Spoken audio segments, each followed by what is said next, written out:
everyone, and welcome back to my channel, The Darker Side of History with a Twist.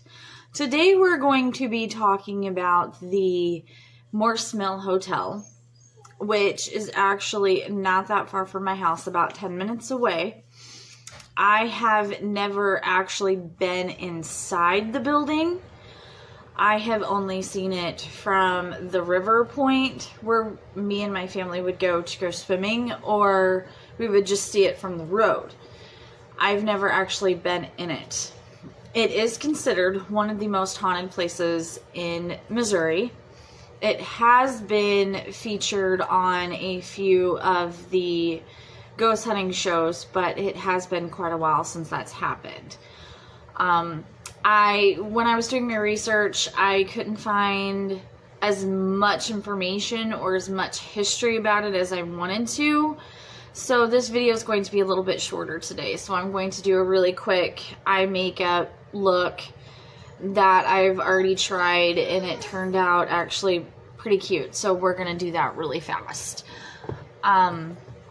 So let me get the recording going and I will get started on my look. Oh, by the way, I dyed my hair. What does everybody think?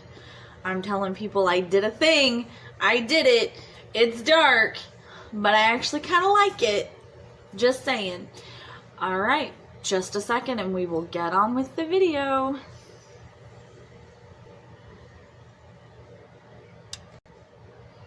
Okay, let's get on into the video. Here is the recording, and I'm going to start my makeup look, which is going to be a bit of a greeny, smoky eye. It actually turned out really cute the first time, so let's see if I can recreate it a second time. Let's get on with the recording.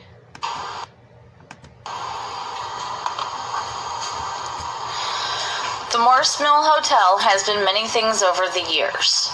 Right now, it's being renovated and ghost tours are offered because, yes, it is one of the most places in Missouri. Located in Morse Mill, Missouri, right in between Hillsboro and Cedar Hill.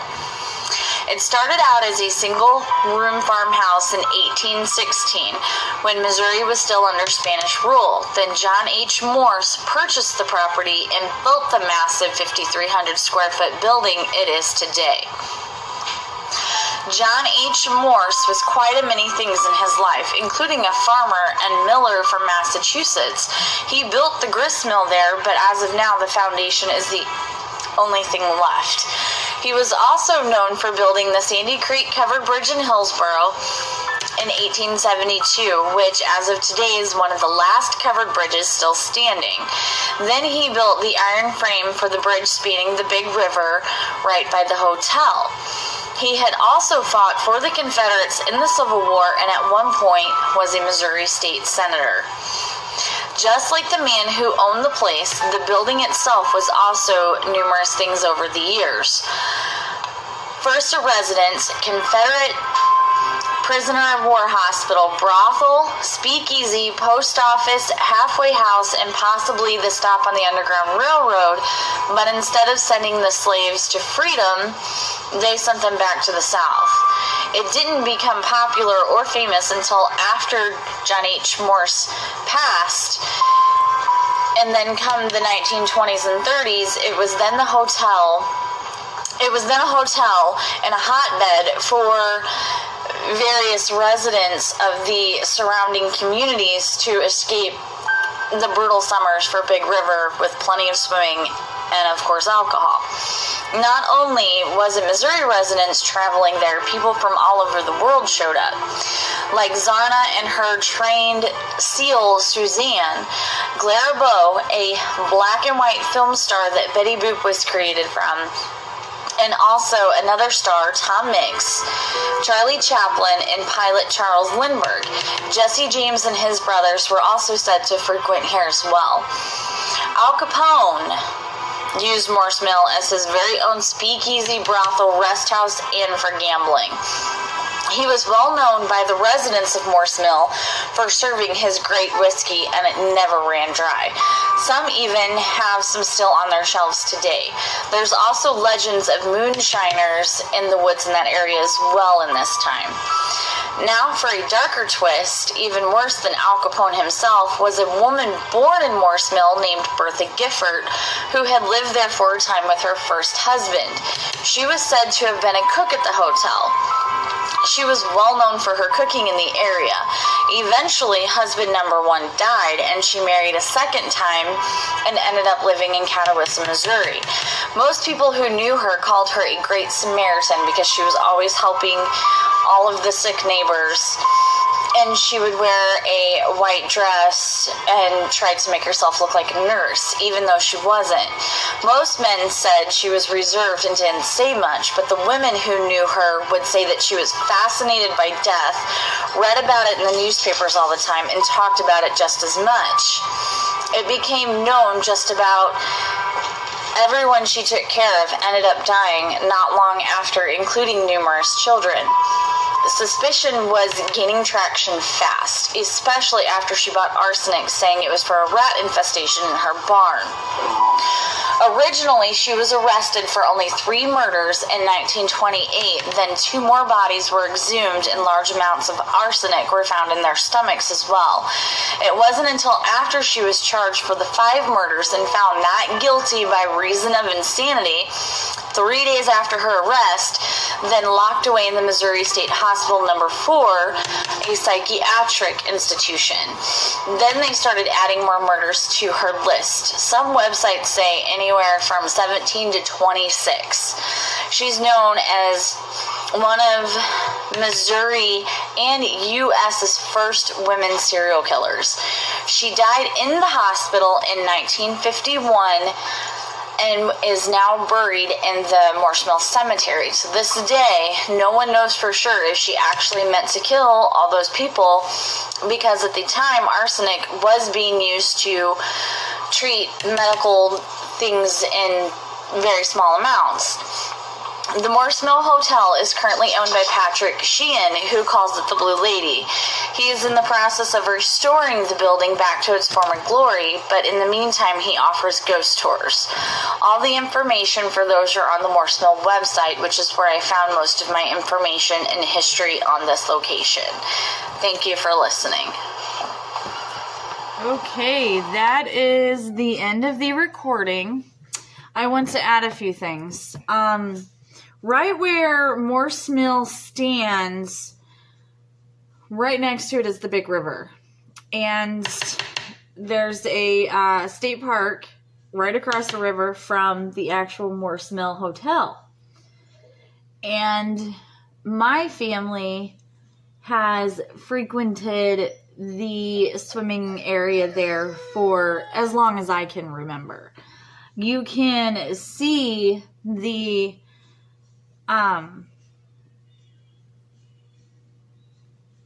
foundation of the grist mill from where we go swimming. You can see that from right there. And it's still really popular in that area to go swimming, especially in this, the summer. We know Missouri weather can be a bit up and down a lot. But, yeah, my family, we go swimming there quite often. We were actually there over the summer, did some swimming. A lot of the younger crowd likes to actually jump off of the old bridge that is still there over the river. Mind you, it's not being used. They're actually talking about restoring it or just, doing things to it to try to keep it from disintegrating any more than what it already is. Now, I want to talk quite a bit about the paranormal aspect of what happens at Morse Mill.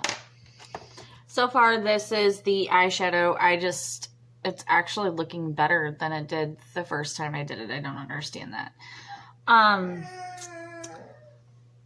Maybe a little bit worse. It's a little darker. Not exactly what I was wanting. Anyway, I'm going to go off camera real quick and do a few other things to my eyes.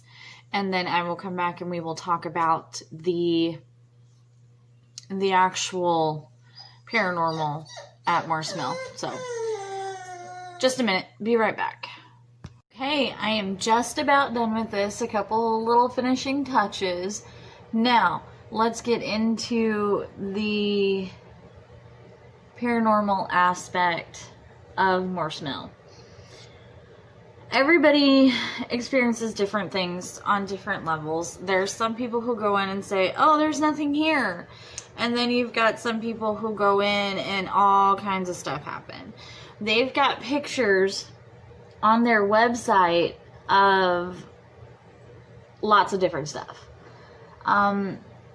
There's some where you can kind of see an orb in the picture.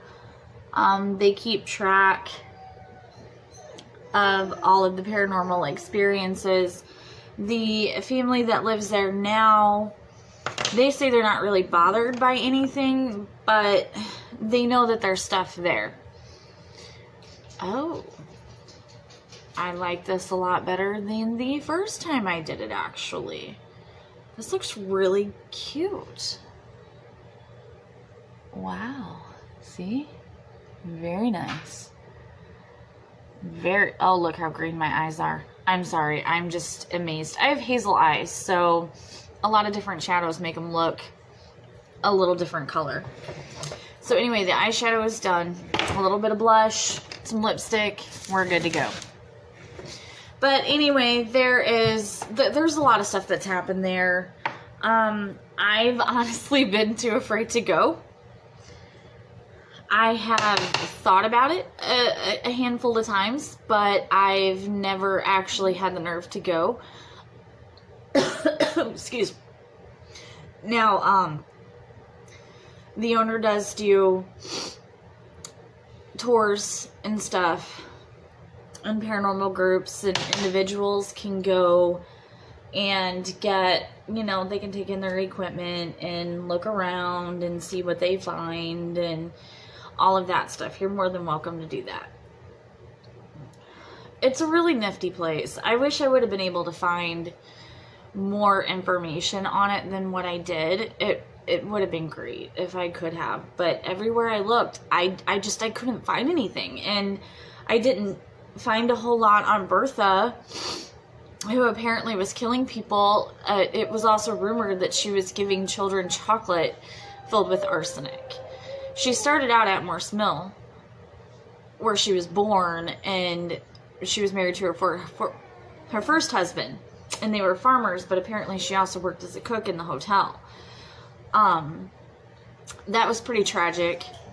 They didn't even get her for every single murder. I mean, some websites say 17, some even go all the way up to like 26 people. There was just a lot of death around this woman. She would, pretend to go in and take care of people, and then all of a sudden people would just die. But I couldn't find a whole lot about her either. So I know that this video is kind of lacking. I'm sorry. I don't know what else to do about it because I couldn't find as much as I thought I was going to find. So this is going to just be a part 1 video. I'm still debating on what I want to do next week. There's a couple things. There is this man. His name was Captain Leeper. He helped found the small town Leeper down by Piedmont.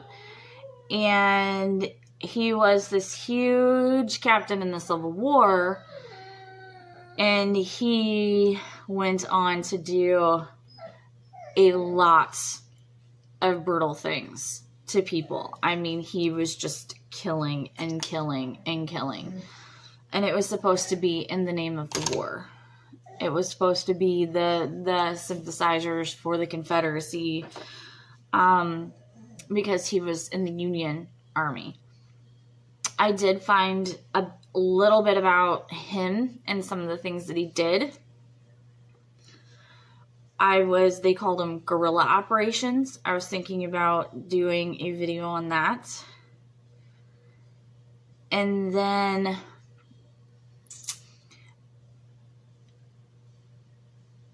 let me see. I'm trying to think of some other stuff that I've found. There's just so much really awesome history. You know what? Actually, I have a really great idea. Next week, I'm going to tell my ghost story. Yes, I have several, actually. But I am going to tell my ghost story of the home that my grandparents owned in Elsinore, which actually isn't that far from Piedmont and Leaper and all that. Just a second. Anyway, like I was saying, I'm going to go. My grandparents used to own a home down in Elsinore, which is really close to Leaper and Piedmont and Van Buren and stuff. And there is a huge history of the town that it's in down there and of the area. There's history for the Civil War. There's railroads, sawmills, you name it. There's been a lot of paranormal activity in the house and a lot of things that we can talk about. So I think next week we're just going to do my ghost story, and I will share that with you as an added bonus. So thank you all for watching today. I apologize, this was quite a bit shorter than normal and I couldn't find as much history as I wanted. I think my makeup look turned out pretty good. My eyes look extremely green. I really hope you all enjoyed this week's video. Give me a like if you did. If you have any places that you want me to do history, paranormal, and makeup on, that would be great. Send me those suggestions. I read everything. Please like and subscribe to my channel. Thank you all for joining me today, and have a wonderful rest of your day. Bye, y'all.